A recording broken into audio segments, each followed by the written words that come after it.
We all know books can teach you things, or tell you a great story. But what if I told you that a simple kid's book once saved the entire planet from an alien invasion? Yeah, you heard that right. Let's dive into the wild story of how it all went down. This quote actually comes from a historian, way in the future, looking back on one of the weirdest events in human history. It just perfectly sets the stage for a story that sounds like pure science fiction, but it's about the day a book became our last line of defense. All right, so let's set the scene. We're imagining we're in the 25th century, looking back at a very specific day. Sometime in 2040, an alien invasion was about to happen, but it got stopped dead in its tracks. Not by armies or weapons, but by a book of nursery rhymes. Let's see how this could possibly have happened. So to really get how a book could pull this off, you have to remember what the 20th century was like.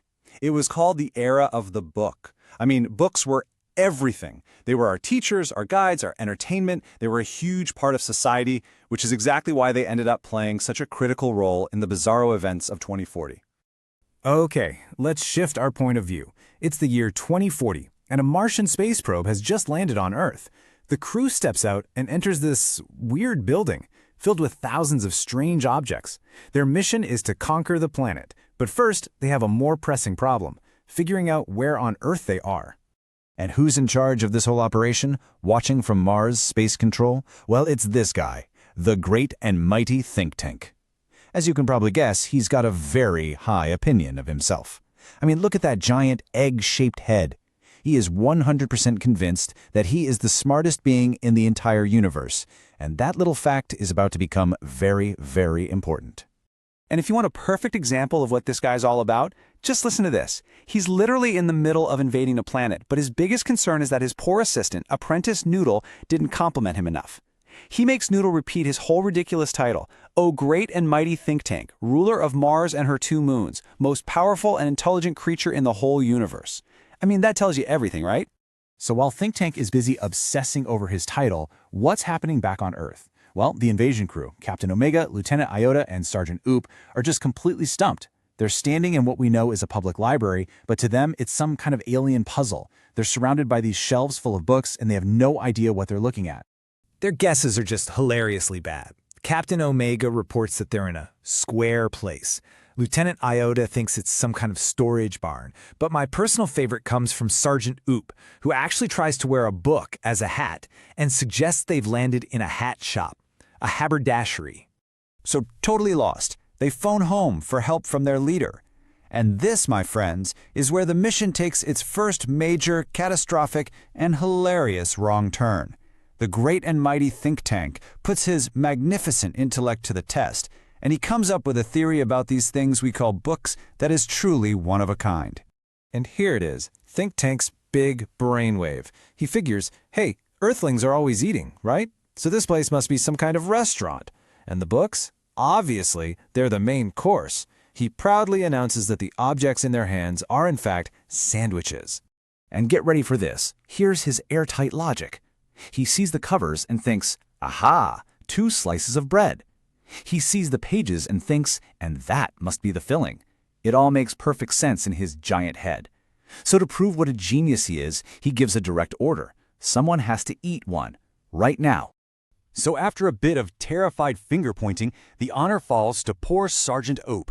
For the glory of Mars, he takes a giant bite out of a book.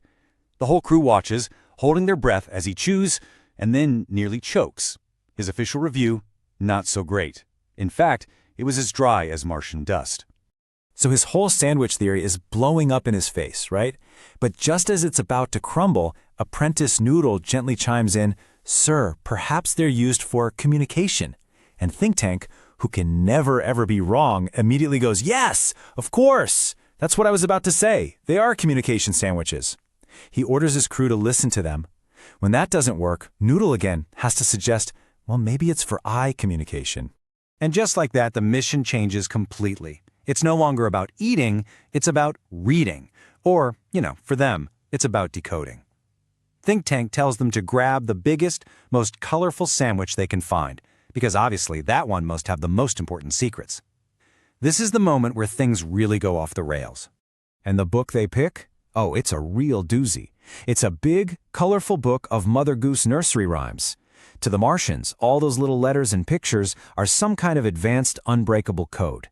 So to prepare their minds for this incredible task, Think Tank has his crew take their special intelligence-boosting vitamins. They're about to crack the Earthlings' secrets wide open.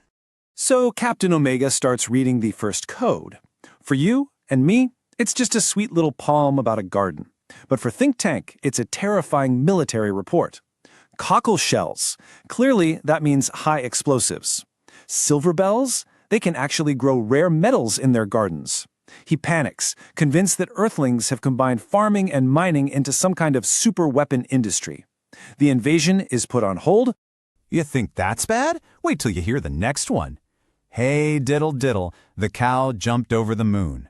Think Tank is absolutely horrified. He's thinking, no way! The Earthlings have reached such an advanced level of civilization that they've trained their farm animals for space travel. He's picturing an interplanetary attack by millions of cows. The invasion is definitely off. Okay, so the panic level is through the roof at this point. The paranoia is just escalating with every single rhyme. Then, Sergeant Goop starts to read the final fateful code, the story of Humpty Dumpty who sat on a wall and had a great fall. He even turns the book around so Think Tank can see the picture. And who does Think Tank see? And that's when he just snaps. Staring at this picture of a giant egg-shaped character, Think Tank sees a perfect self-portrait. He is totally convinced the Earthlings not only know who he is, but they've already planned his great fall. In his mind, this isn't a Martian invasion of Earth anymore. It's an Earthling invasion of Mars. And that's it. Game over. The most intelligent creature in the universe is thrown into a blind panic. The entire grand, sophisticated plan to conquer Earth just collapses in an instant, all because of a drawing in a kid's book. His only thought now is run. So what does he do? He issues the most panicked, over-the-top order you can imagine. He tells his crew to retreat, he tells the entire invasion fleet to turn back, and then he orders the entire planet of Mars to be evacuated. He wants everyone to flee to Alpha Centauri, 100 million miles away, to escape the coming attack from these brilliant cow-launching, silver-growing Earthlings. Okay, let's fast forward 500 years. We're back in the 25th century with our historian. Eventually, contact with Mars is reestablished, and this time, things are a lot more friendly. The arrogant Think Tank is long gone, replaced by the much wiser, much more sensible Noodle, and the two planets actually become good friends. It's amazing, right? One huge, hilarious mistake, all fueled by one guy's ego, actually led to centuries of peace. With Noodle in charge, Martians and Earthlings formed a friendship. We finally taught them the difference between a sandwich and a book, and we even helped them set up their very own library in their capital city, Marsopolis. But, even after all that time, the story left one lasting mark. There is still one book that is absolutely forbidden on Mars. A spooky reminder of the day they nearly angered the all-powerful Earthlings. Yep, you've guessed it, Mother Goose. I guess it just goes to show you that a little bit of knowledge can be a dangerous thing.